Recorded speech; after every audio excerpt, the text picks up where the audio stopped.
تو پوچھا تو پتہ چلا وہ بیمار ہے اور آپ اس کی تیمارداری کے لیے اوپر تشریف لے گئے. وہ خاتون جو نفرت کرتی تھی اس کو کوئی ملنے نہیں آیا تھا.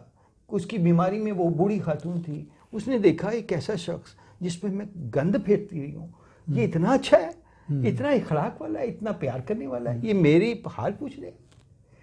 اس بات میں وہ دین اسلام میں شامل ہو گئی. میں اکثر جب میں اپنے دوسرے جو میرے کولیگس ہوتے تھے باہر کی دنیا میں, جو کرسچنز تھے, جوز تھے, وہ ایک سوال مجھ سے اکثر کرتے تھے کہ یہ جو آپ کی محمد صلی اللہ علیہ وسلم ہے, انہوں نے اپنا دین جو ہے نا وہ تلوار سے پھیلایا, زور سے پھیلایا. تو میں چونکہ تھوڑا اللہ تعالیٰ نے علم مجھے بھی دے دیا تھا, ان کو سمجھانے کے لیے مجھے کوئی اس پہ غرور نہیں ہے. میں ان سے یہ پوچھتا تھا کہ مجھے ایک بتائیے, کسی بھی جنگ میں, کسی بھی نان مسلمز کے ساتھ جنگ میں حضور صلی اللہ علیہ وسلم نے پہل کی اپنی زندگی میں؟ ان کی زندگی میں کوئی مثال نہیں. انہوں نے ہمیشہ اپنا دفاع کیا, اپنے آپ کو بچانے کی کوشش کی. ان پہ کئی قاتلانہ حملے ہوئے, کبھی کوئی اف تک نہیں کیا کسی کو, کیونکہ ان کو پتا تھا کہ میں صحیح راستے پہ ہوں. یہ مجھے جانتے نہیں ہیں, یہ ان کو ادراک نہیں ہے میرا کہ میں کیا ہوں, میں کیا لے کے آیا ہوں. جس دن یہ مجھے سمجھنا شروع کر دیں گے یہ جنت میں جانے والے لوگ ہیں, میں ان کو کیسے تباہ کر دوں, کیسے ان کو ڈکلیئر کر دوں کہ یہ غلط لوگ ہیں. نہیں, ان کو تو درست کرنے میں آیا ہوں. تو ان کے اندر برداشت تھی, ان کے اندر صبر تھا, ان کے اندر رواداری تھی لوگوں کو اخلاق سے کنونس کرنے کی. آئی یوز ٹو آسک دیم کہ اچھا تم اگر یہ دعویٰ کرتے ہو کہ وہ تلوار سے پھیلایا انہوں نے, تو give me a single example جب انہوں نے خود اٹیک کیا, میں آپ کو ثابت کر دوں گا کہ غلط ہے. تو اس کے اوپر ان کے وہ لاجواب ہو جاتے تھے میری اس بات سے, اور وہ سوچ میں مجبور ہو جاتے تھے کہ یار یہ بات تو صحیح کر رہا ہے, آج نہیں تو کل وہ اس کو تسلیم کریں گے. کم از کم میں نے ان کو روشنی دکھا دی. تو یہ بہت ضروری ہے کہ آپ جو ہے رواداری اختیار کریں گے, شکر ادا کریں گے. جو نبی صلی اللہ علیہ وسلم نے ہمیشہ شکر ادا کیا, یعنی آپ زمین پہ سو رہے ہیں تو شکر ادا کیا. آپ کے گھر میں حضرت فاطمہ رضی اللہ تعالی عنہا, ان کی پیاری چہیتی بیٹی فاقے سے رہتی, تو اس کو بھی برداشت کرتے تھے. خود کئی دفعہ فاقہ گزارا. وہ جو کائنات کے مالک کا محبوب ہے, لیکن کبھی ناشکری نہیں کیا, کیونکہ ان کو پتا تھا میرا اللہ میرا مالک ہے, وہ مجھے رستہ جو میں نے آیا ہے اس کی میں نے اپنی ڈیوٹی دینی ہے, اس کے لیے تکلیفیں سہنی پڑیں. ہاں, تو اس میں ہم اپنے ناظرین کے لیے یہ پوائنٹ بتا سکتے ہیں کہ آپ ہر حالت میں اللہ تعالیٰ کا شکر ادا کریں, اور اس میں جو ہے نا کوئی کسی قسم کی کوتاہی جو ہے نا وہ نہیں ہونی چاہیے. اور آپ دنیاوی حساب سے آپ بتائیں کہ اگر فار ایگزامپل آپ کسی بڑی آرگنائزیشن میں کام کر رہے ہیں, وہاں جو ہے آپ کا بیہیویئر یہ گریٹفلنس کے حساب سے کیسا جو ہے نا وہ. جی بہت اچھا سوال ہے, اور مجھے اس سے ایک واقعہ یاد آ گیا. میں پاکستان میں پہلی نوکری کی 2007 میں, آفٹر اباؤٹ 25 ایئرز ابراڈ.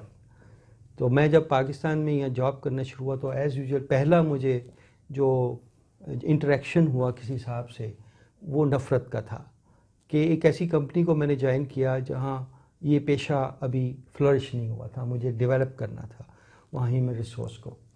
تو جب میں انٹر ہوا تو وہ خلاف تھے ہیومن ریسورس کے, تو انہوں نے مجھے برا بلا بھی کہا میری غیر موجودگی میں, اور یہ بھی کہا کہ 2 دن کے بعد دوڑ جائے گا مثال کے طور پہ. بلکہ ایک صاحب نے تو مجھے لیٹر لکھا باقاعدہ سے کہ آپ کیا کر لیں گے, آپ آئیں یہاں پہ, یہ اتنے مسائل ہیں آج تک حل نہیں ہوئے, آپ بھی اسی طرح آئیں گے چلے جائیں گے, یا تو مسائل حل کریں ہمارے. تو میں نے اس کو برداشت کیا, میں نے اس کا برا نہیں مانا. میں نے کہا یہ تو میرے لیے اپرچونٹی ہے کہ میں اپنی جگہ بناؤں. تو میں نے اس کو بلایا, فون کیا, عزت سے گیا. وہ آ نہیں رہا تھا صاحب, وہ بگ باس تھا, ہمارے کولیگ تھے. میں نے ان کو بلایا, میں نے کہا آپ میرے پاس آئیں, میں آپ نے لیٹر لکھا ہے, میں آپ کو اس کی ایکسپلینیشن دینا چاہتا ہوں. تو میں نے ایکسپلین کیا. وہ مجھے آتے ہی انہوں نے پوری پچھلے کوئی 8-10 سال کی فرسٹریشن نکالی میرے اوپر. میں خاموشی سے, you see you have to be silent, کبھی چپ بھی رہنا. Listening is very important. آپ کسی بھی مرض کی دوا, چاہے ڈاکٹر ہو چاہے کوئی اسکالر ہو, لسننگ سے آتی ہو جاتی ہے, اس بیماری ختم ہو جاتی ہے. تو میں نے ان کو جب لسننگ دی تو اس نے محسوس کیا کہ یہ بندہ ریئیکٹ نہیں کر رہا, یہ بندہ میری بات کو سن رہا ہے, سمجھنے کی کوشش کر رہا ہے.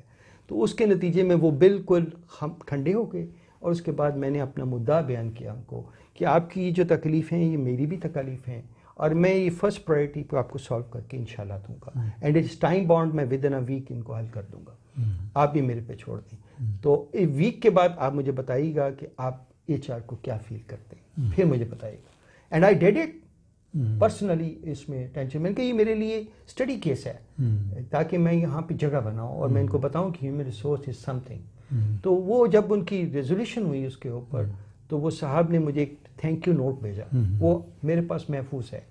وہ نوٹ یہ بھیجا کہ انہوں نے کہا کہ اس وقت شہباز شریف صاحب چیف منسٹر تھے پنجاب کے، تو انہوں نے اس طرح سے لکھا، شہباز شریف صاحب of this company, thank you very much, I am really realised, we got a wonderful person in HR۔ تو کامیابی کس میں ہے؟ آپ کسی کی غصے کو برداشت کریں، سنیں اس کی بات کو، وہ اللہ تعالیٰ آپ کے لیے موقع بھیج رہا ہے کہ آپ اب کچھ کر کے دکھائیں۔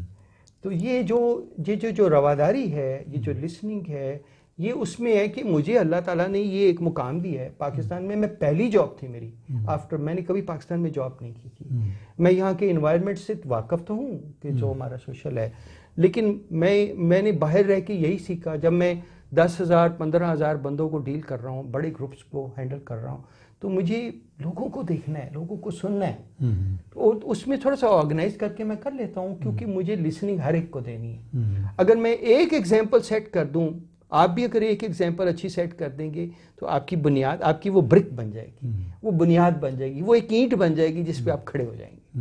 تو یہ بہت ضروری ہے کہ آپ اپنے اندر برداشت پیدا کریں، اور برداشت کس سے آئے گی؟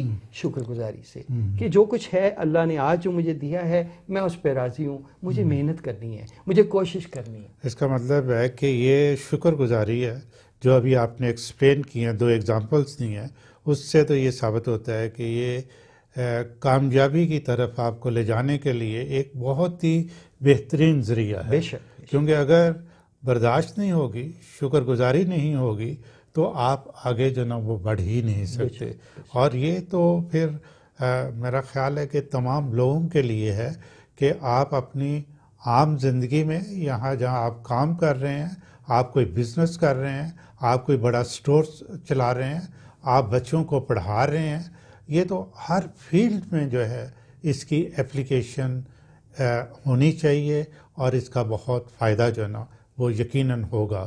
اور جو سب سے پہلے ایاز صاحب نے بات بتائی ہے کہ اللہ تعالیٰ کا، ہمارے خالق کا حکم ہے کہ آپ شکر گزاری کریں اور ناشکری نہ کریں۔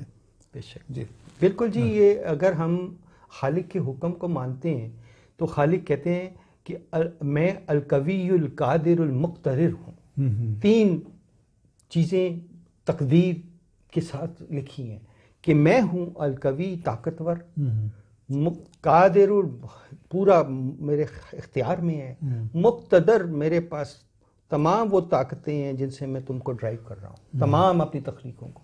تو جب وہ مقتدر ہے، جو قوی ہے، جو قادر ہے، ہماری ہر چیز پہ قدرت رکھتے ہیں، اس سے مانگیں اور اس سے ہی کوشش کی، اپنی التجا کریں، تو پھر اور کیا چاہیے؟ اور اسی کا شکر گزار ہوں۔ جب وہ کہتا ہے جب تم میرے، اسی طرح جب ہم کسی دنیا میں کسی اپنے اونر کو یا کسی اپنے کلائنٹ کو ہم کہتے ہیں کیا بات ہے، آپ نے بہت اچھا، ہم اس کی تعریف کرتے ہیں، تو اللہ کو بھی تعریف چاہیے نا۔ اللہ کی تعریف سن کے اللہ جو دے گا وہ اللہ تو بے حساب دے گا، کلائنٹ یا اونر تو ہمیں اپنی ایک لمیٹڈ حساب سے دے گا۔ تو ہمیں اپنے پروردگار کو پروردگار مان کے حکم بجا لانا چاہیے، اے مالک تو نے جو فیکلٹیز ہم کو دی ہیں، ہم اس کے لیے شکر گزار ہیں، ہم اس کے لیے شکر گزار۔ اس میں کچھ ایسے بھی لوگ ہیں جن کے پاؤں نہیں ہیں، جو چلنے میں مشکل ہے، ایسے لوگ ہیں جو بول نہیں پا رہے ہیں، ایسے لوگ ہیں جو پیدل چلتے ہیں، ہم گاڑی میں بیٹھے ہیں اگر، تو ہمیں شکر گزاری کرنی چاہیے۔ تو یہ جو شکر گزاری ہے یہ اطمینان کا باعث ہوتی ہے، اور اگر انسان کی زندگی میں اطمینان ہے تو وہ اور کوشش کر سکتا ہے۔ بالکل۔ تو ناظرین، یہ آج کا ویڈیو میں جو امپورٹنٹ میسیج ہے، جو پیغام ہے، وہ یہ ہے کہ بندے کو شکر گزار ہونا چاہیے، اور شکر گزار ہونے سے ہی کامیابیاں جو آپ کو ملیں گی، آپ کو دلی سکون ملے گا، اور جو اللہ تعالیٰ نے آپ کو نعمتیں عطا کی ہیں. نعمتوں کا مطلب بعض لوگ یہ لیتے ہیں کہ یہ مٹیریل چیزیں، یہ ایسا نہیں ہے. جی بالکل. جو اللہ تعالیٰ نے آپ کو فیکلٹیز عطا کی ہیں، جو کہ ہاتھ، پاؤں، آنکھ، سننے کی قوت، سارا ہمارا نظام، دھڑکتا دل، سانس لینے، یہ ساری چیزیں جو ہیں یہ نعمتیں ہیں. اور ہمیں ہر چیز کا شکر گزار ہونا چاہیے. ہم سانس لے رہے ہیں، سانس اندر جا رہے ہیں، باہر نکالنے کے قابل ہے، ٹیسٹ ہے، ہم سن سکتے ہیں، ہم یہ خوبصورت دنیا دیکھ سکتے ہیں. ہمیں اللہ تعالیٰ کا شکر گزار ہونا چاہیے. اور آج کا ایپیسوڈ کا امپورٹنٹ میسج یہ ہے کہ اپنے اندر آپ خود سے اپنے آپ کو سگنلز دے کے، میسج دے کے آپ کو ایسے ڈیولپ کریں کہ آپ نے شکر گزار ہونا ہے. بے شک. میں ایک گزارش تھوڑا سا ایڈ کر دوں. خالد صاحب نے کمال کا لفظ استعمال کیا ہے، وہ ہے دھڑکتا دل. یہ دھڑکتے دل کی کوئی اس کا آلٹرنیٹ نہیں ہے. یہ سب سے بڑا شکر ہے. ماشاءاللہ ماشاءاللہ. آج کے لیے اتنا ہی. خالد اقبال کی طرف سے آپ کے لیے بہت سی دعائیں. جزاک اللہ.